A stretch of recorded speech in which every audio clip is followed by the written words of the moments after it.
ಮಂಡ್ಯ ಜಿಲ್ಲೆಯ ಒಂದಿಷ್ಟು ಗ್ರಾಮಗಳನ್ನು ಮದ್ದೂರು ನಗರಸಭೆಗೆ ಸೇರಿಸಬೇಕು ಎನ್ನುವಂತ ನಿರ್ಧಾರಕ್ಕೆ ಬರಲಾಗಿದೆ. ಇದಕ್ಕೆ ಗ್ರಾಮಸ್ಥರು ವಿರೋಧವನ್ನು ವ್ಯಕ್ತಪಡಿಸ್ತಾ ಇದ್ದಾರೆ. ಅಷ್ಟೇ ಅಲ್ಲದೆ ಮದ್ದೂರು ತಾಲೂಕು ಪಂಚಾಯತ್ ಎದುರುಗಡೆಯಲ್ಲಿ ಪ್ರತಿಭಟನೆಯನ್ನು ಕೂಡ ಮಾಡಿದ್ದಾರೆ. ಆಕ್ರೋಶವನ್ನು ವ್ಯಕ್ತಪಡಿಸುವಂತ ಕೆಲಸವನ್ನ ಗ್ರಾಮಸ್ಥರು ಮಾಡಿದ್ದಾರೆ. ಯಾವುದೇ ಕಾರಣಕ್ಕೂ ಕೂಡ ನಮ್ಮ ಗ್ರಾಮ ಪಂಚಾಯತಿಗಳನ್ನ ನಗರಸಭೆ ವ್ಯಾಪ್ತಿಗೆ ಸೇರಿಸಬೇಡಿ ಎನ್ನುವುದಾಗಿ ಆಗ್ರಹವನ್ನ ಮಾಡಿದ್ರು. ಈ ಪ್ರತಿಭಟನೆಯಲ್ಲಿ ಸಾಕಷ್ಟು ಜನರು ಕೂಡ ಭಾಗಿಯಾದರು. ಮದ್ದೂರು ನಗರಸಭೆ ಸೇರ್ಪಡೆಗೆ ಗ್ರಾಮಸ್ಥರು ವಿರೋಧವನ್ನು ವ್ಯಕ್ತಪಡಿಸಿದ್ರು. ಮದ್ದೂರು ತಾಲೂಕು ಪಂಚಾಯತಿ ಮುಂದೆ ಗ್ರಾಮಸ್ಥರು ಪ್ರತಿಭಟನೆಯನ್ನು ನಡೆಸಿದ್ದಾರೆ.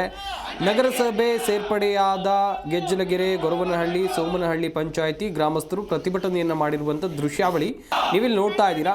ನಗರಸಭೆಗೆ ತಮ್ಮ ಗ್ರಾಮ ಪಂಚಾಯತ್ ಸೇರ್ಪಡೆ ಮಾಡದಂತೆ ಆಗ್ರಹವನ್ನು ಮಾಡಿದ್ದಾರೆ. ಮಂಡ್ಯ ಜಿಲ್ಲೆ ಮದ್ದೂರು ನಗರಸಭೆ ಸೇರ್ಪಡೆಗೆ ವಿರೋಧವನ್ನು ವ್ಯಕ್ತಪಡಿಸಿದ್ರು. ನಗರಸಭೆ ಮಾಡಲು ಹೊರಟ ಸರ್ಕಾರದ ನಡೆಗೆ ಧಿಕ್ಕಾರ ಕೂಗಿ ಗ್ರಾಮಸ್ಥರು ತೀವ್ರ ಆಕ್ರೋಶವನ್ನು ವ್ಯಕ್ತಪಡಿಸಿದ್ದಾರೆ. ಕೂಡಲೇ ತಮ್ಮ ಪಂಚಾಯಿತಿಯನ್ನ ನಗರಸಭೆಯಿಂದ ಕೈ ಬಿಡೋದಕ್ಕೆ ಒತ್ತಾಯಿಸಿದ್ದಾರೆ. ಪಂಚಾಯಿತಿಯ ಮುಂದೆ ಗ್ರಾಮಸ್ಥರ ಪ್ರತಿಭಟನೆಗೆ ಹೆದರಿ ಪಂಚಾಯಿತಿಗೆ ಪಿಡಿಒ ಹಾಗೆ ಪ್ರತಿನಿಧಿಗಳು ಬಾರಲಿಲ್ಲ. ನಗರಸಭೆ ಮಾಡಲು ಹೊರಟ ಶಾಸಕ ಉದಯ್ ನಡೆಗೆ ಈಗ ಗ್ರಾಮಸ್ಥರು ಕಿಡಿಕಾರ್ತಾ ಇದ್ದಾರೆ. ನಮ್ಮ ಗ್ರಾಮೀಣ ಭಾಗದಲ್ಲಿ ನಾವು 90% ಭಾಗ ಪೂರ್ತಿ ರೈತರಿದ್ದೀವಿ.